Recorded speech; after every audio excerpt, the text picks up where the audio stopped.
Hi guys, welcome to today's video. Our lesson objective is to identify the author's purpose.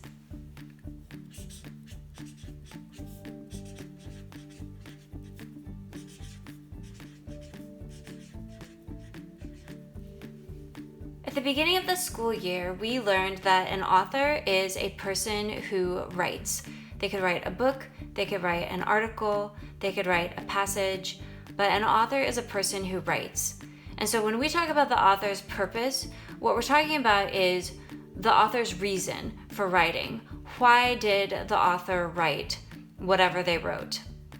I saw a poster in a teacher's classroom once that I really loved. It took a common saying and it used it as an acronym to help remember the author's purpose. So the saying is, "It's easy as pie." I do not know why this is a saying.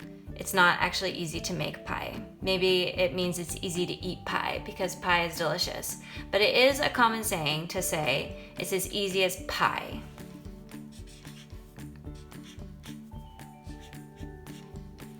And so PIE is an acronym that can help us remember the 3 reasons why an author might write something.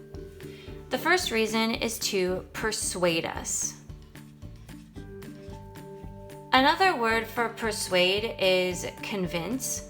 And if someone is trying to persuade or convince you, they're trying to make you believe something, they're trying to make you think a certain way, they're trying to make you take a specific action. So I'm going to pop up an advertisement for a toy called Lincoln Logs on the screen. And I'm going to go ahead and read that advertisement. Babe of 4 builds real log cabin. The logs came already notched, but he put them together all by himself. And there it stood, as real as any pioneer cabin. What fun girls and boys have with Lincoln Logs.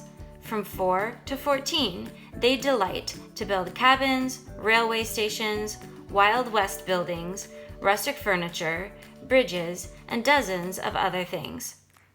These sturdy, smooth, safe, clean, notched logs have no sharp corners, and they last and amuse for years. Make the children happy on Christmas Day with Lincoln Logs, and you give the complete toy that adds to the fun of playing with all other toys throughout the year. Start giving sets this Christmas, add new sets each holiday. The more logs a child has, the more he can build. Large sets make whole villages. Settle your Christmas giving problems by giving every child on your list Lincoln Logs. So, why did the author write this? The author wrote this to persuade or convince people to purchase Lincoln Logs. It literally says, settle your Christmas giving problem by giving every child on your list Lincoln Logs. So that's why the author wrote this. They wrote it to persuade people to purchase the toy. There are all kinds of examples of persuasive writing. Right now we are coming up on a presidential election, and if you look in a newspaper or at any online news source, you can read articles trying to persuade the reader to vote for Joe Biden for president. You can also read articles that try to persuade the reader to vote for Donald Trump. You can find articles that try to persuade you to vote yes on certain propositions or no on certain propositions. Those are just a few examples of times when an author is writing and their purpose in writing is trying to persuade the reader, trying to convince the reader to believe a certain thing, to act in a certain way, to think in a certain way.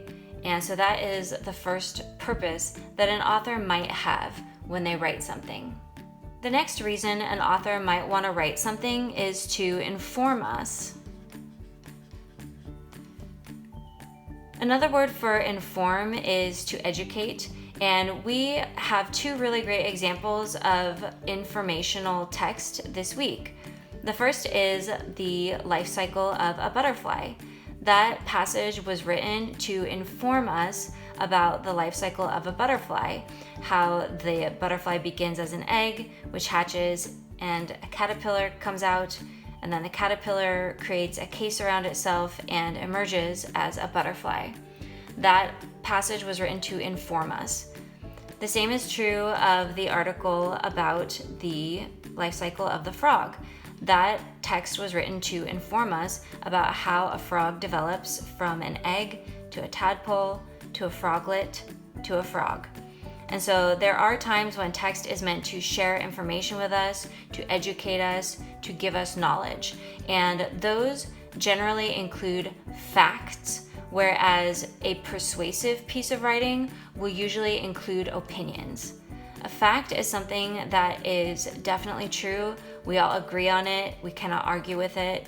An opinion is something that a person believes to be true, but other people could have a different opinion. For example, if I say my favorite color is purple, someone else might say, well, my favorite color is pink. Neither of us are wrong. It's just that we have a different opinion about what the best color is. So again, if a writer is trying to persuade us, there are probably going to be a lot of opinions in that writing. And if an author is trying to inform us, they're going to include mostly facts in their writing. The last reason why an author might write something is to entertain us.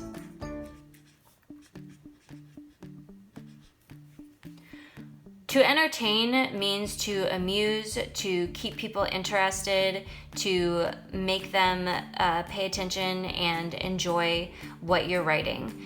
And I would say most of what we read in first grade is meant to entertain us. It's just meant to be for fun. So for example, the book The Rabbit's Wedding, that was not trying to get us to think a certain way. It was not trying to give us facts about rabbits.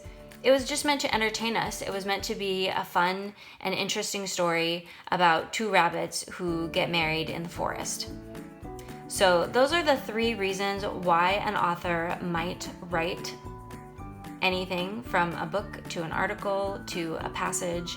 And you can remember the 3 different reasons why authors write things by telling yourself it's as easy as pie.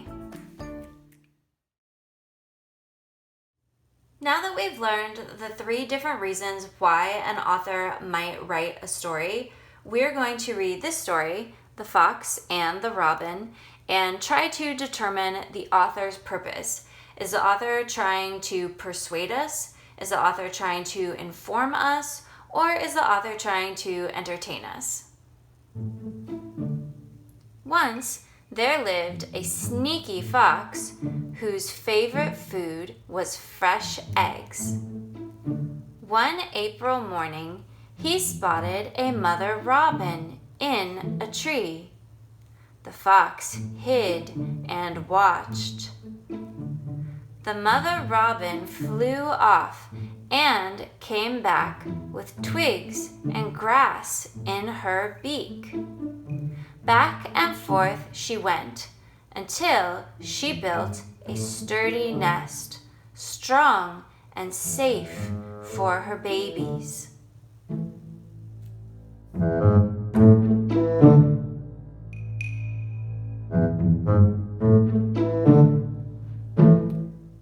The patient fox waited and watched. Soon, the mother robin laid 4 pretty blue eggs. She sat on her eggs to keep them warm. Then the fox tiptoed to the tree and leaped up, but the nest was too high to reach. He was not going to give up, but what could he do? He had an idea.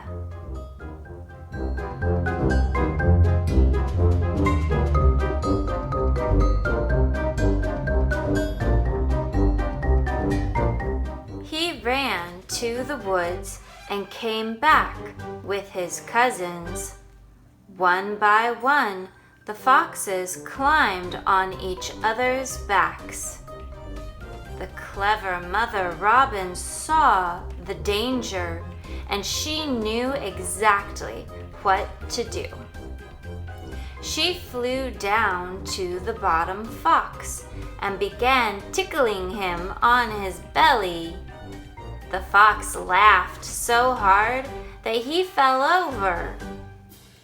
All the foxes came tumbling down. Away they ran, grumbling.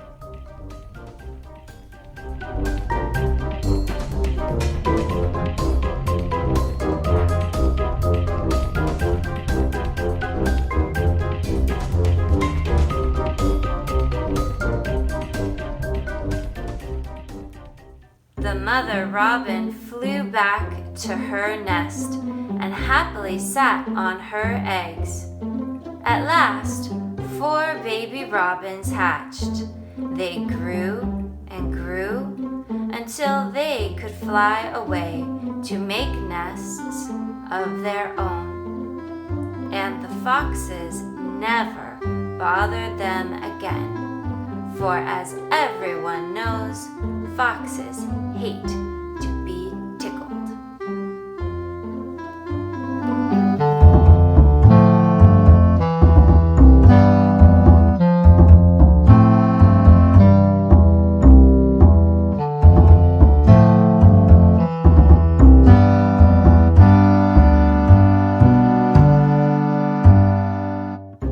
Remember that identifying the author's purpose is as easy as pie. The P stands for persuade. I don't think this author was trying to persuade us to do anything. After I read that ad for Lincoln Logs, I really wanted to go buy some Lincoln Logs. The person who wrote that ad copy did a great job of convincing me that it would be really fun to build a log cabin out of toy logs. But after reading this, I don't really feel like I need to do anything. I don't feel like my beliefs have changed. So I do not think the author's purpose was to persuade us. The next possible thing the author was trying to do was inform us. And inform means to educate.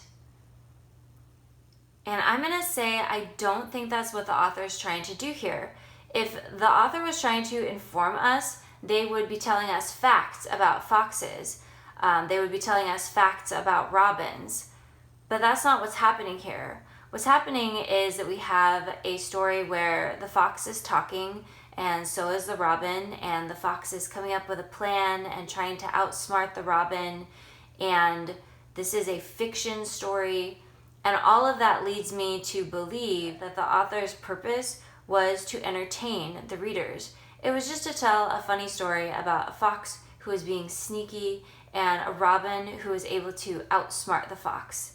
If you smiled or laughed during the story, that's a great indication that the author did what they were trying to do. They accomplished what they set out to achieve. They wrote an entertaining story for kids. So I'm going to say the author's purpose here was to entertain. That's all that I have for you today, but I will see you in my next video. Bye for now.